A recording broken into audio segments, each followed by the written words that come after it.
Hi friends, నమస్తే. Welcome back to అంతరాజుస్ kitchen and tips. ముందుగా అందరికీ శ్రీరామనవమి శుభాకాంక్షలండి.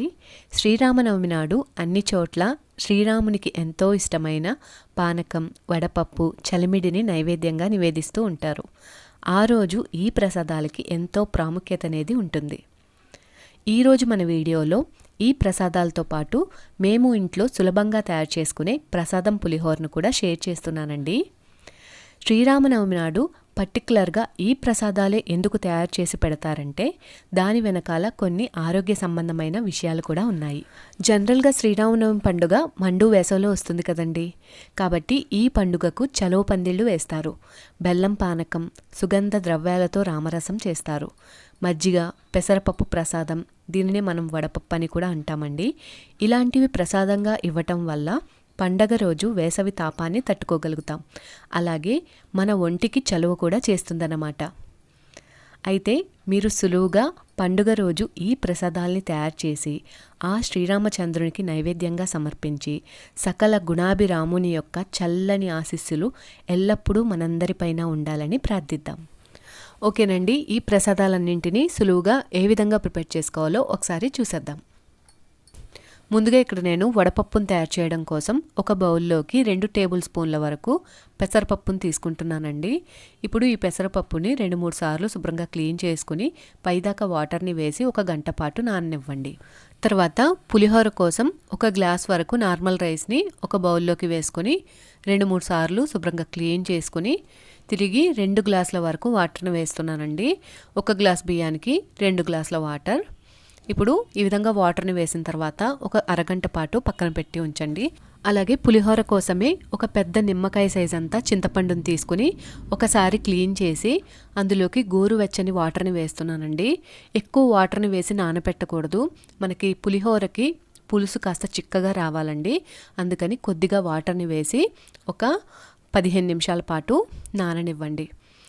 ఈలోపు మనం అరగంట పాటు నానిన బియ్యాన్ని కుక్కర్లోకి తీసుకుని అందులోకి 1 టేబుల్ స్పూన్ వరకు ఆయిల్ని, అలాగే రైస్కి సరిపడినంత సాల్ట్ని వేసుకుని మూతను ఉంచి ఒక 2 నుంచి 3 విజిల్స్ వచ్చే వరకు కుక్ చేసుకోండి. ఇలా కుక్ చేసుకునేటప్పుడే మనం ఉప్పుని వేయడం వల్ల రైస్కి చక్కగా పడుతుందండి. ఇలా కుక్ చేసుకున్న రైస్ని మొత్తం ప్రెషర్ పోయినంత వరకు వదిలేసి ప్రెషర్ పోయిన తర్వాత మూతను తీసి ఇప్పుడు ఈ రైస్ని ఒక ప్లేట్లోకి ట్రాన్స్ఫర్ చేసుకుని పూర్తిగా చల్లారే వరకు అలాగే గాలికి ఆరనివ్వండి. పులిహోరకి వండుకునే రైస్ ఎప్పుడు కూడాను కాస్త పలుకుగానే ఉండాలండి. మరీ మెత్తగా అయిపోయినా పులిహోరకి బాగోదు. తర్వాత ఇక్కడ వచ్చేసి నేను చలిమిడిని ప్రిపేర్ చేసుకోవడానికి 1 కప్పు దాకా నార్మల్ రైస్ని తీసుకుని ఆ రైస్ని 4 గంటల పాటు వాటర్లో నానబెట్టుకొని తర్వాత వడగట్టుకొని ఈ విధంగా క్లాత్ మీద గాలికి ఆరబెట్టుకున్నానండి. ఈ విధంగా రైస్ ఆరిన తర్వాత మిక్సీ జార్లోకి తీసుకుని మెత్తగా గ్రైండ్ చేసిన పిండిని జల్లెల్లో వేసుకుని జల్లించుకుని వచ్చిన పిండిని 1 కప్పు వరకు తీసుకుంటున్నాను. చలిమిడికి ఎప్పుడైనా సరే ఈ విధంగా తడిపిండిని తీసుకోవడం వల్ల టేస్టీగా ఉంటుందండి. మీకు కుదరనట్టయితే మార్కెట్లోని నార్మల్ రైస్ ఫ్లోర్ని కూడా తీసుకోవచ్చు. తర్వాత ఇక్కడ నేను ఒక కడాయిలోకి 1 టేబుల్ స్పూన్ వరకు నెయ్యిని తీసుకుంటున్నానండి. నెయ్యి కాస్త కరిగిన తర్వాత అందులోకి ఒక 2 టేబుల్ స్పూన్ల వరకు పచ్చి కొబ్బరిని వేస్తున్నానండి. ఈ పచ్చి కొబ్బరిని అటు ఇటు తిప్పుతూ గోల్డెన్ కలర్ వచ్చే వరకు వేయించుకోవాలి. పచ్చి కొబ్బరి విధంగా కలర్ చేంజ్ అయిన తర్వాత స్టవ్ను ఆఫ్ చేసేసి నెయ్యితో సహా కొబ్బరి ముక్కల్ని చల్లారే వరకు పక్కన పెట్టి ఉంచండి. ఈలోపు ఇక్కడ నేను జల్లించుకున్న తడిపిండిని 1 కప్పు వరకు తీసుకున్నానండి మిక్సీ జార్లోకి. అలాగే 1 అరకప్పు వరకు బెల్లాన్ని తీసుకుంటున్నాను. సో ఇక్కడ మీరు తడిపిండితో చలిమిడిని ప్రిపేర్ చేస్తున్నట్లయితే అందులో ఉన్న మాయిశ్చర్తోనే మనకి చలిమిడి కరెక్ట్ టెక్స్చర్లో మిక్స్ అయిపోతుందండి. కానీ నార్మల్ రైస్ ఫ్లోర్ని యూజ్ చేసినట్లయితే మనకి పొడి పొడిగానే ఉంటుంది. కాబట్టి అందులోకి కొద్దిగా వాటర్ని వేసి మిక్స్ చేసుకోవాలన్నమాట. ఇందులోకి నేను 1 పావు టీ స్పూన్ వరకు ఇలాచీ పౌడర్ని కూడా వేసి గ్రైండ్ చేసుకున్నానండి. ఇప్పుడు ఈ చలిమిడిని నేను ఒక బౌల్లోకి ట్రాన్స్ఫర్ చేసుకుంటున్నాను. తర్వాత ఇందులోకి పూర్తిగా చల్లారిన కొబ్బరి ముక్కల్ని నేతితో సహా యాడ్ చేసుకోండి. అయితే చలిమిడిని పాకం పట్టి కూడా చేస్తూ ఉంటారు కదండి. కానీ నైవేద్యంగా నివేదించడానికి పచ్చి చలిమిడి అయితేనే శ్రేష్టమైందని చెప్తూ ఉంటారు. మీరు అలా కూడా చేసుకోవచ్చు. ఇప్పుడు ఇందులోకి 1 టేబుల్ స్పూన్ వరకు నెయ్యిని కూడా యాడ్ చేసుకుని ఈ విధంగా మిక్స్ చేసుకున్నట్లయితే మనకి కరెక్ట్ టెక్స్చర్లో చలిమిడి మిక్స్ అయిపోతుంది. అంతేనండి, మనకి దేవుడికి నైవేద్యంగా నివేదించడానికి పచ్చి చలిమిడి ఈజీగా రెడీ అయిపోయింది కదా. ఇప్పుడు దీన్ని ఒక బౌల్లోకి తీసుకుందాం. తర్వాత ఇక్కడ నేను పానకాన్ని ప్రిపేర్ చేస్తున్నానండి. అందుకు గాను ఒక బౌల్లోకి 1 గ్లాస్ వరకు వాటర్ని తీసుకుని 2 టేబుల్ స్పూన్ల వరకు బెల్లాన్ని వేసి ఒకసారి మిక్స్ చేసుకుని ఒక 10 నిమిషాల పాటు పక్కన పెట్టేసి ఉంచండి. 10 నిమిషాల తర్వాత బెల్లం అంతా చక్కగా కరిగిపోతుందండి వాటర్లో. ఇప్పుడు ఈ బెల్లం కరిగిన వాటర్ని ఒక జల్లెడతో వడగట్టుకోవాలి. అందులో ఏమైనా డస్ట్ పార్టికల్స్ లాంటివి ఏమైనా ఉన్నట్లయితే రిమూవ్ అయిపోతాయి. ఇలా వడగట్టుకున్న వాటర్లోకి 1/4 టీ స్పూన్ వరకు ఇలాచీ పౌడర్, అలాగే 1/4 టీ స్పూన్ వరకు మిరియాల పౌడర్ని వేసుకోవాలి. అంతా కలిసేటట్టు ఒకసారి బాగా మిక్స్ చేసుకుని దీనిని కూడా మనం నైవేద్యంగా నివేదించే పాత్రలోకి ట్రాన్స్ఫర్ చేసుకోవాలి. ఇప్పుడు ఫైనల్గా ఇందులోకి కొన్ని లేత తులసి ఆకుల్ని వేసుకొని నైవేద్యంగా నివేదించడానికి పక్కన పెట్టి ఉంచండి. ఇలా పానకాన్ని చెరుకు రసంతో కూడా మనం ప్రిపేర్ చేసుకోవచ్చండి, చాలా బాగుంటుంది అలా కూడా. ఇప్పుడు మనం వడపప్పును రెడీ చేసుకుందాము. గంట పాటు నానబెట్టిన వడపప్పు చక్కగా నానిపోయింది కదండి. ఇప్పుడు ఈ పప్పుని ఒక జల్లెల్లోకి వేసుకుని వాటర్నంతా వడగట్టేసి వేరొక బౌల్లోకి పప్పుని వేసుకుని అందులోకి 1 టేబుల్ స్పూన్ వరకు పచ్చి కొబ్బరిని వేసి అంతా కలిసేటట్టు ఒకసారి బాగా మిక్స్ చేసుకుంటున్నానండి. మీరు ఇందులోకి కొన్ని పచ్చి మామిడి ముక్కల్ని అలాగే కీరా ముక్కల్ని కూడా యాడ్ చేసుకోవచ్చండి. కానీ ఇక్కడ నేను 1 పచ్చి కొబ్బరిని వేసి మాత్రమే తయారు చేసుకున్నాను. ఈ విధంగా ఒక బౌల్లోకి ట్రాన్స్ఫర్ చేసుకున్న వడపప్పుని బెల్లంతో దేవుడికి నైవేద్యంగా నివేదించాలి. సో మ్యాక్సిమం అన్ని ప్రసాదాలు రెడీ అయిపోయినట్టండి. ఫైనల్గా పులిహోరని మిక్స్ చేసేసుకుంటే కంప్లీట్ అయిపోతుంది. అందుకు గాని ఇక్కడ నేను తాలింపుల్ని వేయించుకుంటున్నాను అనమాట. స్టవ్ మీద ఒక కడాయి నుంచి అందులోకి 2 టేబుల్ స్పూన్ల వరకు ఆయిల్ని వేసి ఆయిల్లోకి 1 టీ స్పూన్ వరకు ఆవాలు, 1/2 టీ స్పూన్ వరకు జీలకర్ర, 1 టీ స్పూన్ మినప్పప్పు, అలాగే 2 టేబుల్ స్పూన్ల వరకు మనకి వేరుశనగ గుళ్ళు వేసానండి. తర్వాత ఇందులోకి 1.5 టీ స్పూన్ వరకు పచ్చిశనగపప్పును కూడా వేసాను. వీటన్నింటినీ వేసిన తర్వాత గరిటెతో ఈ విధంగా కలుపుకుంటూ దూరగా వేయించుకోవాలి. సో ఇవి కాస్త వేగిన తర్వాత అందులోకి 3 పచ్చిమిర్చిని నిలువుగా చీలి వేయండి. అవి కూడా ఆయిల్లో వేగేటట్టు కలుపుతూ వేయించండి. ఇక్కడ నేను పులిహారకి పట్టే మొత్తం పచ్చిమిర్చిని 2 పార్ట్స్గా చేసి కొన్నేమో తాలింపుల్లోనూ అలాగే ఇంకొంత పులుసుని మనం మరిగిస్తాం కదండి, చింతపండు పులుసుని, అందులోకి వేసుకుంటానండి. అలాగే ఎండుమిర్చిని కూడా 2 పార్ట్స్గా చేసి ఇందులోకి కొద్దిగా అందులోకి కొద్దిగా వేస్తాను.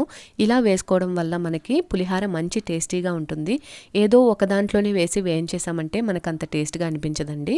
చూస్తున్నారు కదా, ఇప్పుడు ఇందులోకి ఒక 2-3 రెబ్బల కరివేపాకుని అలాగే ఇందులోకి ఒక 2 ఎండుమిర్చిని కూడా విరిచి వేయండి. ఇప్పుడు చివరిగా 2 టేబుల్ స్పూన్ల జీడిపప్పును కూడా వేసి అంతా కూడాను దోరగా వేగేటట్టు వేయించుకుని స్టవ్ను ఆఫ్ చేసేసి ఈ తాలింపులన్నింటినీ కడాయిలోంచి ఒక ప్లేట్లోకి ట్రాన్స్ఫర్ చేసుకోండి. ఇప్పుడు అందులో ఉన్న ఆయిల్లోనే ఇంకొక 2 టేబుల్ స్పూన్ల వరకు ఆయిల్ని వేసుకుని ఆయిల్ కాస్త కాగిన తర్వాత అందులోకి 1 టేబుల్ స్పూన్ వరకు అల్లాన్ని చిన్న చిన్న పీసెస్లా కట్ చేసుకుని వేసుకోండి. అల్లం కాస్త వేగిన తర్వాత అందులోకి ఒక 2 రెబ్బల కరివేపాకు అలాగే ఒక 2 పచ్చిమిరపకాయలను కూడా ఈ విధంగా చీలికల్లాగా కట్ చేసుకొని వేయండి. ఈ విధంగా మనం పులుసులోకి కూడా పచ్చిమిర్చిని వేయడం వల్ల మంచి టేస్టీగా ఉంటుందండి. అలాగే పులుసులో వేసిన పచ్చిమిర్చి కానీ ఎండుమిర్చి కానీ అస్సలు కారం ఉండదండి. తర్వాత ఇందులోకి ఒక 2 ఎండుమిర్చిని విరిచి వేయండి. ఇవన్నీ కాస్త వేగేటట్టు అలా వేయించండి. తర్వాత ఒక 1/2 టీ స్పూన్ వరకు పసుపును కూడా వేయండి. పసుపు ఎక్కువసేపు ఆయిల్లో వేగకూడదండి, నల్లగా అయిపోతుంది. అందుకని పసుపుని వేయగానే వెంటనే మనం చింతపండు పులుసుని వేసేయాలి. ఇక్కడ మనం ముందు నానబెట్టి పక్కన పెట్టుకున్న చింతపండు ఉంది కదండి, దాని నుంచి నేను ముందే మెదిపి పులుసు తీసి రెడీగా పెట్టుకున్నాను. ఇప్పుడు దీనిని మనం కడాయిలోకి వేసేసుకోవాలి. చింతపండులో మనకి ఎంతైతే పులుపు వస్తుందో అంతవరకు తీసి వేసుకోవచ్చు. అందుకనే పల్చగా చేసేకూడదండి, చిక్కగా ఉండేటట్టే మనం పులుసుని తీసుకోవాలి. చింతపండు పులుపుని వేసిన తర్వాత అంతా కలిసేటట్టు ఒకసారి బాగా మిక్స్ చేసుకుని స్టవ్ని మీడియం ఫ్లేమ్లోనే పెట్టుకుని ఉడికించుకోవాలండి. ఇక్కడ నేను 1 టేబుల్ స్పూన్ వరకు బెల్లాన్ని కూడా ఇందులోకి వేశాను. బెల్లాన్ని వేయడం వల్ల పులిహోరకి మంచి టేస్ట్ యాడ్ అవుతుందండి. వీటిలోకి చాలామంది ఇంగుని వేసుకుంటూ ఉంటారండి, నేనైతే ఇక్కడ వేయటం లేదు. మీకు కావాలంటే వేసుకోవచ్చు. చూస్తున్నారు కదా, ఈ విధంగా దగ్గరే ఉంటూ కలుపుకుంటూ ఈ పులపంతా కూడా దగ్గర పడేటట్టు ఉడికించుకోవాలండి. సో చూస్తున్నారు కదండి, 10 నిమిషాల తర్వాత చింతపండు పులుపంతా కూడాను చక్కగా చిక్కబడి ఆయిల్ పైకి తేరుతూ ఉంటుంది. ఇలాంటి టైంలో మనకి పులిహారకి పులుపు రెడీ అయిపోయినట్లే.